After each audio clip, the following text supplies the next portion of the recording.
नमस्कार मित्रों, मैं सुनील सिंह चौहान आपके अपने चैनल सूर्यवंशम ज्ञान सागर में आपका स्वागत करता हूं, अभिनंदन करता हूं। आइए देखते हैं करंट अफेयर से महत्वपूर्ण प्रश्नों को।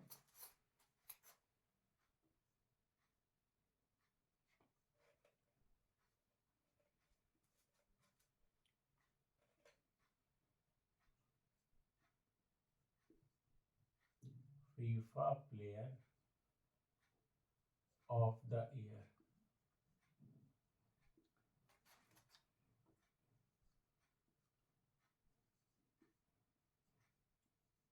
तो FIFA player of the year 2023 का पुरस्कार दिया गया है लियोनेल मेसी को।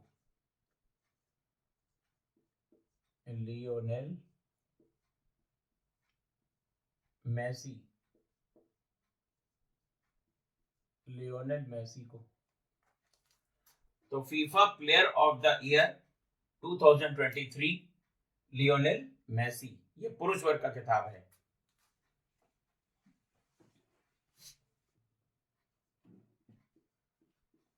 नीति आयोग के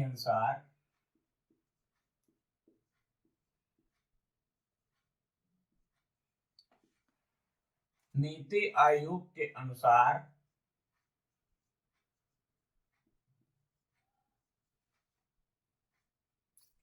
भारत में गरीबी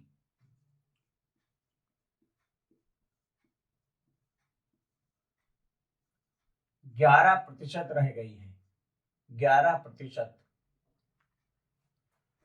नीति आयोग के अनुसार भारत में गरीबी है 11%। देखिए मित्रों, मुझे यह समझ में नहीं आ रहा कि हिंदुस्तान से गरीबी हटाई जा रही है या गरीब हटाए जा रहे हैं। खैर, लगभग 17.89% का डिफरेंस आया है 2017 से लेकर के और 2024 तक। तो खैर, जो भी हो, नीति आयोग ने जो रिपोर्ट जारी करी उसके अनुसार भारत में जो गरीबी है वो 11% है। नीति आयोग की उपाध्यक्ष नीति आयोग की उपाध्यक्ष, देखिए अध्यक्ष तो पदेन प्रधानमंत्री होते ही हैं, आपको मालूम है। नीति आयोग की जो उपाध्यक्ष हैं डॉक्टर सुमन के बेरी।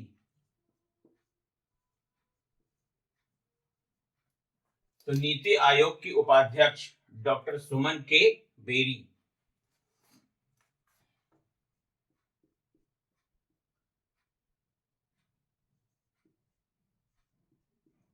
गरीबी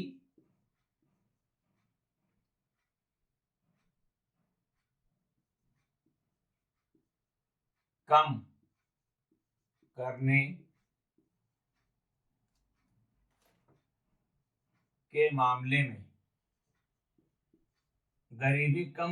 के मामले में प्रथम स्थान उत्तर प्रदेश का रहा है। तो सबसे ज्यादा जो गरीबी कम हुई है उत्तर प्रदेश में प्रथम स्थान रहा है उत्तर प्रदेश का। तो सर्वाधिक गरीबी कम करने में या गरीबी कम करने में सबसे ज्यादा जो अच्छा स्थान रहा वो उत्तर प्रदेश का रहा है। और दूसरा स्थान इसमें रहा है बिहार का।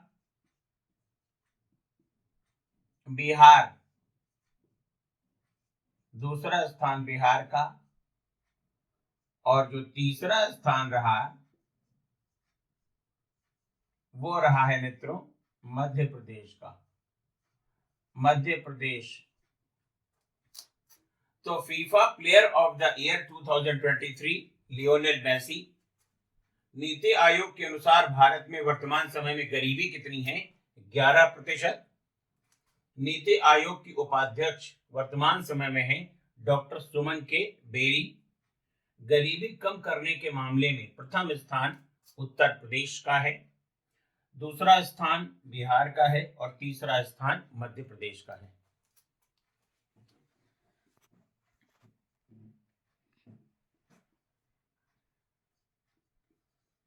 उत्तर प्रदेश के रायबरेली,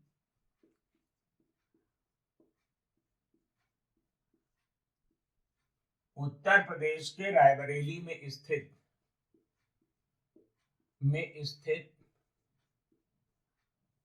हॉकी स्टेडियम का नाम हॉकी स्टेडियम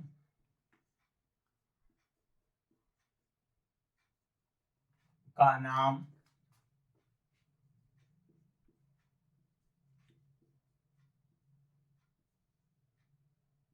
रानी रामपाल के नाम पर रखा गया है। ये हॉकी महिला खिलाड़ी हैं, रानी रामपाल के नाम पर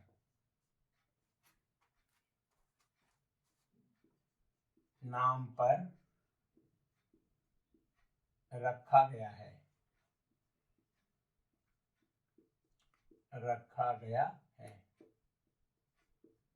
तो देखिए, उत्तर प्रदेश का रायबरेली जिला है, उसमें जो हॉकी स्टेडियम है उसका नाम रखा गया है रानी रामपाल, जो कि भारतीय महिला हॉकी खिलाड़ी हैं, उनके नाम पर रखा गया है।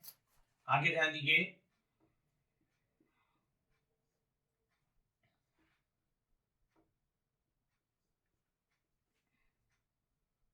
नए संसद भवन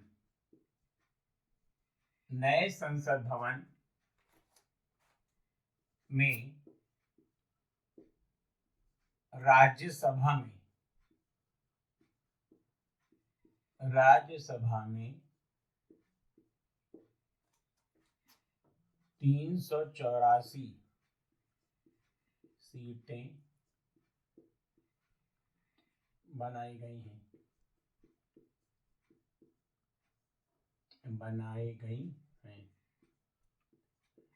तो जैसा कि आपको मालूम है कि जो नया संसद भवन बना है उसमें कितनी सीटें होंगी? राज्यसभा में तो 384 होंगी और लोकसभा में कितनी होंगी? 888 होंगी। अब यहां पर एक चीज और आपको ध्यान देना है कि जो पुरानी संसद है, पुरानी संसद का नाम संविधान सदन रखा गया है। ये ध्यान रखिएगा, संविधान सदन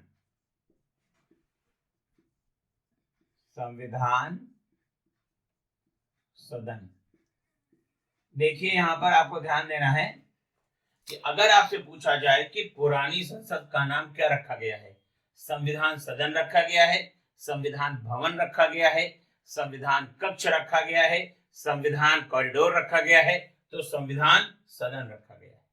तो एक बार फिर से आप देखिए, उत्तर प्रदेश के रायबरेली में स्थित हॉकी स्टेडियम का नाम रानी रामपाल के नाम पर रखा गया। नए संसद में राज्यसभा में 384 सीटें बनाई गई हैं। पुरानी संसद का नाम संविधान सदन रखा गया है।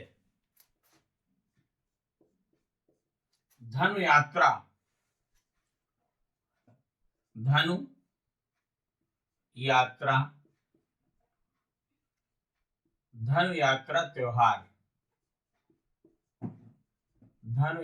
त्योहार मनाया जाता है।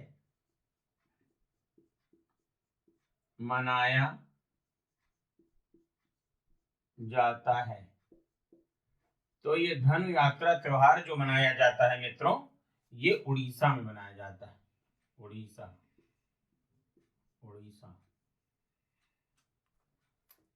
तो धनु यात्रा त्योहार मनाया जाता है उड़ीसा में।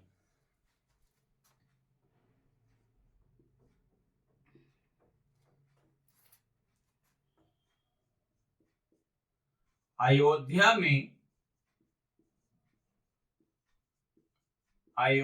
में नवनिर्मित अयोध्या में नवनिर्मित श्री राम मंदिर बना है, तो ये बना है मित्रों नागर शैली में। नागर शैली में, नागर शैली में बना है। तो अयोध्या में नवनिर्मित श्री राम मंदिर किस शैली में बना है? तो नागर शैली में बना है। जैसा कि आपको मालूम है कि मंदिर निर्माण की 3 शैलियां प्रमुख हैं, जिनमें नागर शैली उत्तर भारत में आपका हिमालय पर्वतमाला से लेकर के और विंध्याचल पर्वतमाला तक, जय माता दी, और उसके बाद कृष्णा नदी से लेकर के धुर दक्षिण रामेश्वरम तक शुद्ध द्रविड़ शैली, और विंध्याचल पर्वतमाला से लेकर के और कृष्णा नदी के बीच का जो इलाका है वो बेसर शैली का बना हुआ है। अलग अलग निर्माण की अलग अलग शैलियां हैं, लेकिन ये मंदिर निर्माण की प्रमुख शैलियां हैं। तो अयोध्या में नवनिर्मित श्री राम मंदिर बना है नागर शैली में। धनु यात्रा त्योहार मनाया जाता है कहां पर? उड़ीसा में।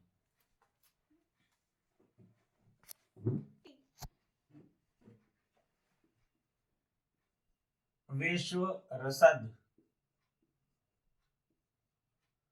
सूचकांक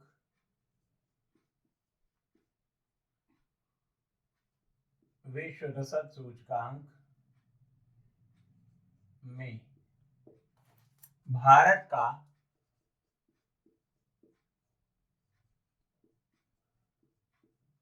स्थान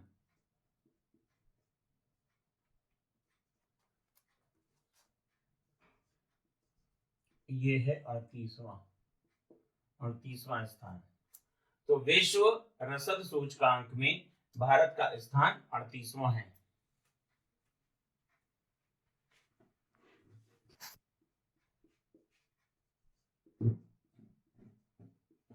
आजाद पुस्तक के लेखक, तो आजाद नामक पुस्तक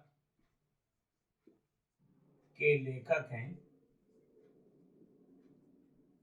आजाद नामक पुस्तक के लेखक हैं गुलाम नबी आजाद।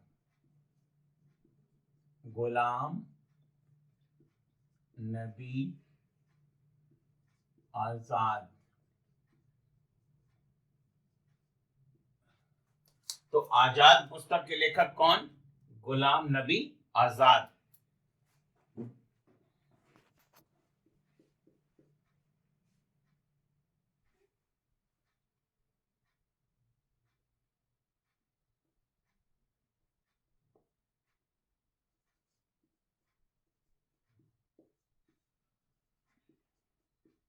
अयोध्या में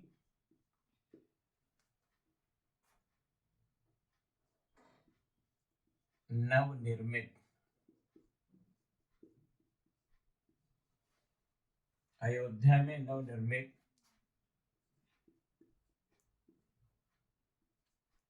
राम मंदिर में प्राण प्रतिष्ठा में शुभ मुहूर्त का समय, शुभ मुहूर्त का समय मात्र 84 सेकेंड, मात्र 84 सेकेंड है। मात्र 84 सेकेंड है। देखिए विश्व रसद सूचकांक में भारत का स्थान कौन सा है? 38वां है। आजाद पुस्तक के लेखक गुलाम नबी आजाद। अयोध्या में नवनिर्मित राम मंदिर में प्राण प्रतिष्ठा में शुभ मुहूर्त का समय कितना है? तो मात्र 84 सेकेंड है। इसको आपको भूलना नहीं है।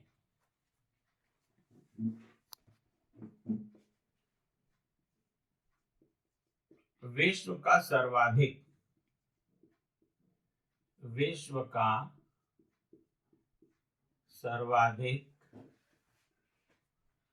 वायु प्रदूषित शहर, वायु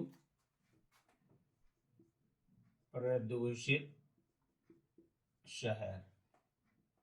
तो विश्व का जो सर्वाधिक वायु प्रदूषित शहर है वो है चीन का बीजिंग।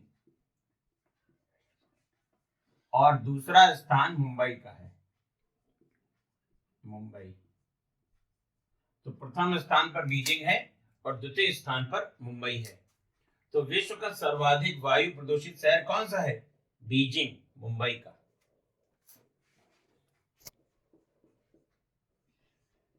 असम वैभव पुरस्कार, असम वैभव पुरस्कार ये दिया गया है रंजन गोगोई को, भारत के पूर्व मुख्य न्यायाधीश रंजन गोगोई। तो न्यायमूर्ति रंजन गोगोई को। यह भी आपको ध्यान देना है कि जब राम मंदिर पर अंतिम निर्णय आया उसमें 5 न्यायाधीशों की जो बेंच थी उसमें रंजन गोगोई साहब भी थे, क्योंकि उस समय वो चीफ जस्टिस ऑफ इंडिया थे। तो असम वैभव सम्मान 2023 किसको दिया गया है? रंजन गोगोई साहब को दिया गया है।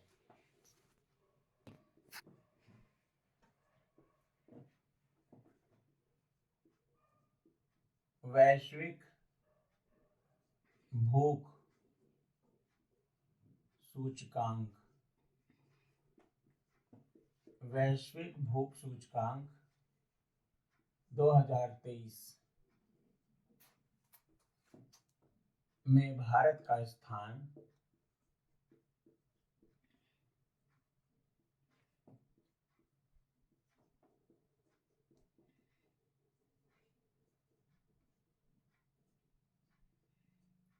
111वां स्थान। तो वैश्विक भूख सूचकांक 2023 में भारत का स्थान 111वां है।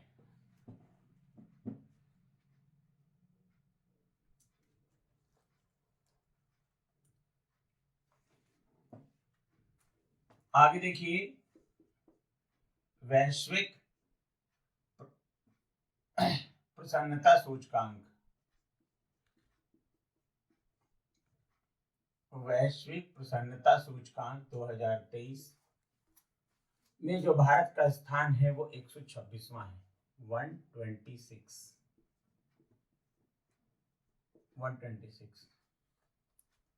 तो वैश्विक भूख सूचकांक 2023 में भारत का स्थान 111वां है।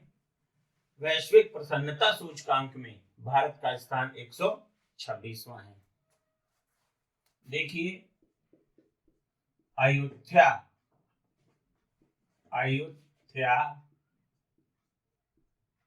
ये अयोध्या क्या है? ये भारत और थाईलैंड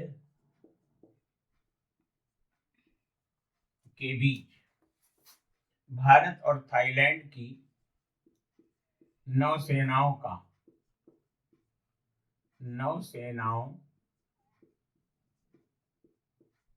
भारत और थाईलैंड की नौसेनाओं का संयुक्त अभ्यास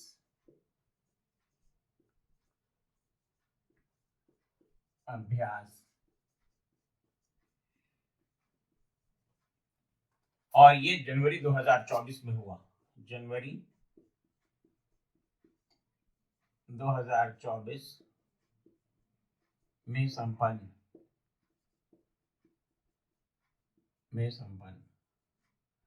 तो ध्यान दीजिए, वैश्विक भूख सूचकांक 2023 में भारत का स्थान 111वां है। वैश्विक प्रसन्नता सूचकांक या वर्ल्ड हैप्पीनेस इंडेक्स में भारत का स्थान 126वां है। अयोध्या का अर्थ होता है अपराजेय। इसका अर्थ क्या होता है? अपराजेय, ये इसका अर्थ है। और ये अयोध्या नाम से एक ऑपरेशन किया गया भारत और थाईलैंड की नौसेनाओं के बीच। और कब किया गया? जनवरी 2024 में। देखिए, समीक्षा अधिकारी की परीक्षा, पीसीएस 2024 की परीक्षा बहुत ही निकट है। इसके लिए इन प्रश्नों को आप अच्छी तरीके से नोट करिए और याद करिए।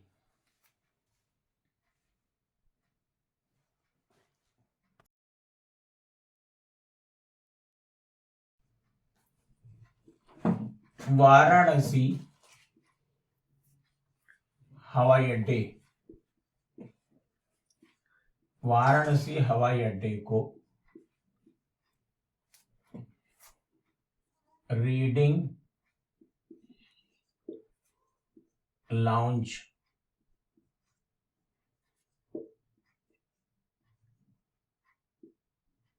दिया गया है।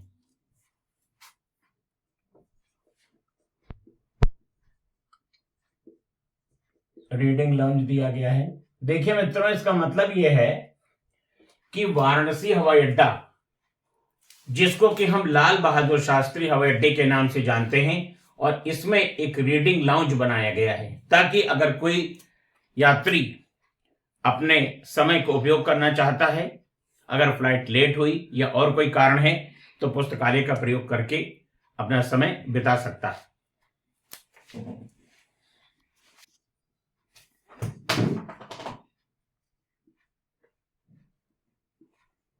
आईपीसी की धारा, आईपीसी की धाराओं में परिवर्तन किया गया है।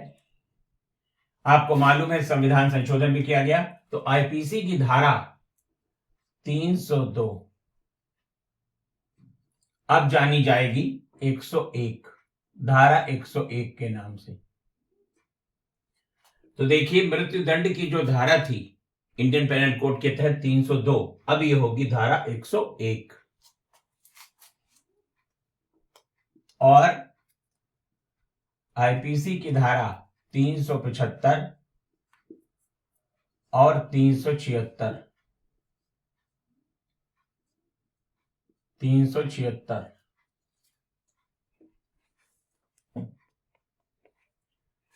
63 और 69 होंगी। 69 यहां पर ध्यान दीजिएगा। तो ये मृत्युदंड से संबंधित धारा है 302, 101 के नाम से जानी जाएगी। और 375, 376 जो कि बलात्कार की धाराएं थी, जो है धारा 63 और धारा 69 के नाम से जानी जाएंगी।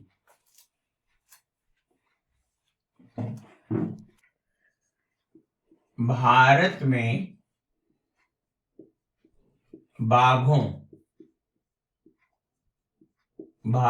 बाघों की कुल संख्या,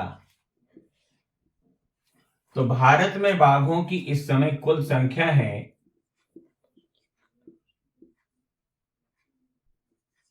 3682, 3682। और सर्वाधिक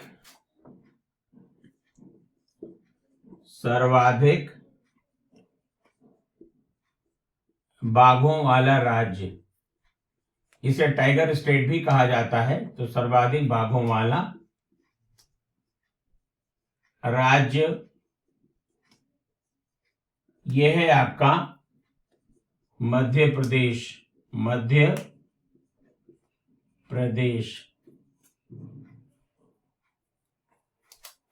तो भारत में बाघों की कुल संख्या कितनी है? 3682।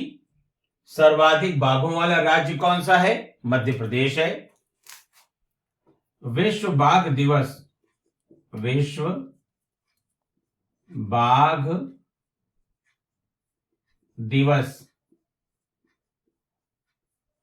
बाघ दिवस मनाया जाता है दोस्तों 29 जुलाई को। 29 जुलाई।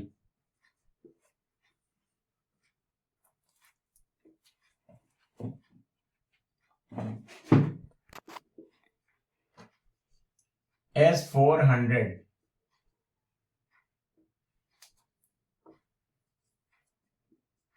A air डिफेंसर।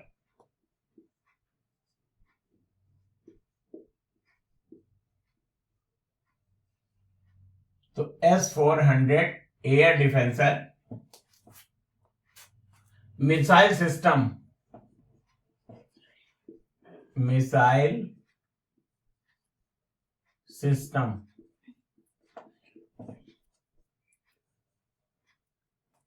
S-400 air defencer missile system को विकसित किया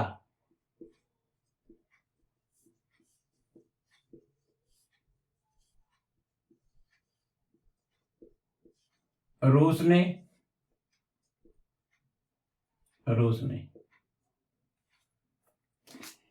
और भारत में इसका नाम रखा गया सुदर्शन।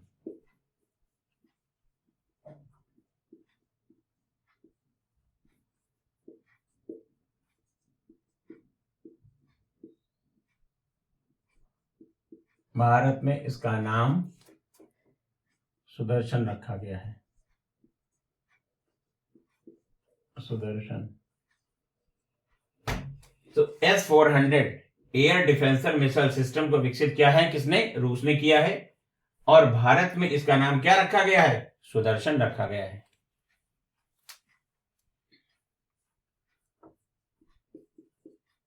बेटी बचाओ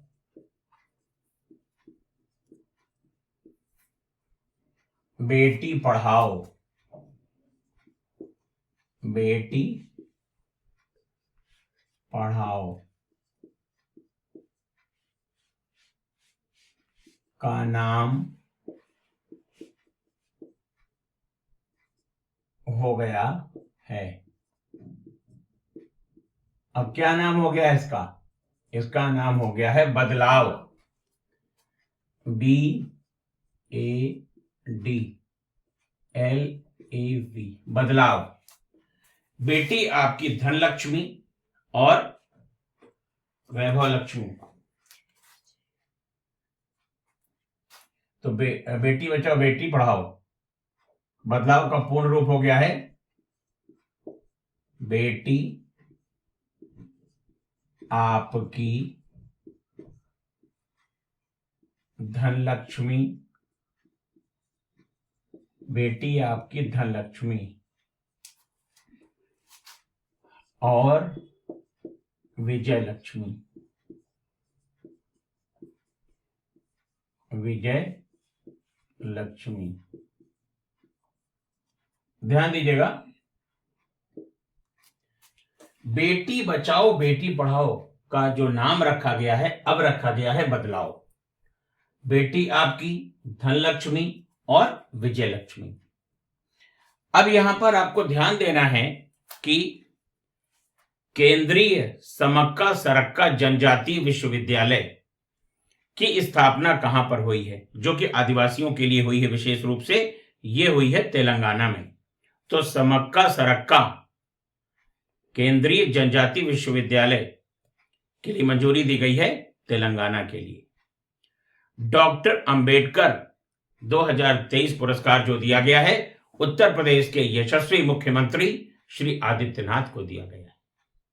राम मंदिर का जो उद्घाटन होना है वो 22 जनवरी को होना है। और आपको यह भी याद रखना है कि ये नागर शैली का मंदिर है, नागर शैली का मंदिर है। और प्राण प्रतिष्ठा करेंगे हमारे स्नेहिल प्रधानमंत्री श्री नरेंद्र मोदी जी।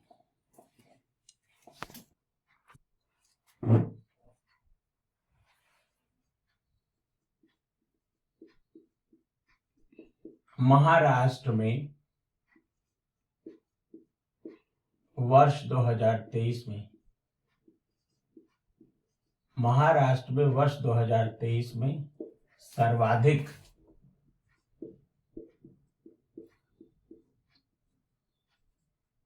सर्वाधिक बाघों की मृत्यु हुई है।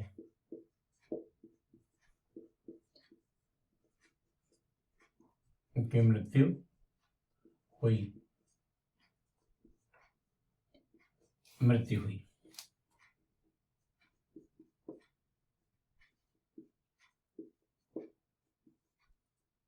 16वें वित्त आयोग,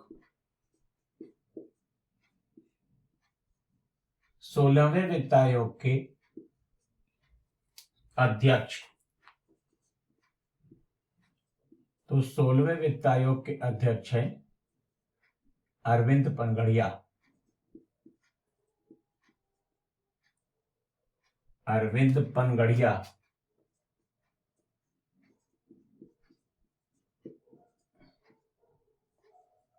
अरविंद पनगड़िया। तो देखिए, हमने आपको बताया कि भारत में इस समय गरीबी कितनी है। नीति आयोग ने जो आंकड़ा दिया है उसके हिसाब से भारत में गरीबी लगभग 11% रह गई है। और ये आश्चर्य का विषय है कि मोदी जी के राज में गरीबी इतनी घट रही है, देश विकास कर रहा है।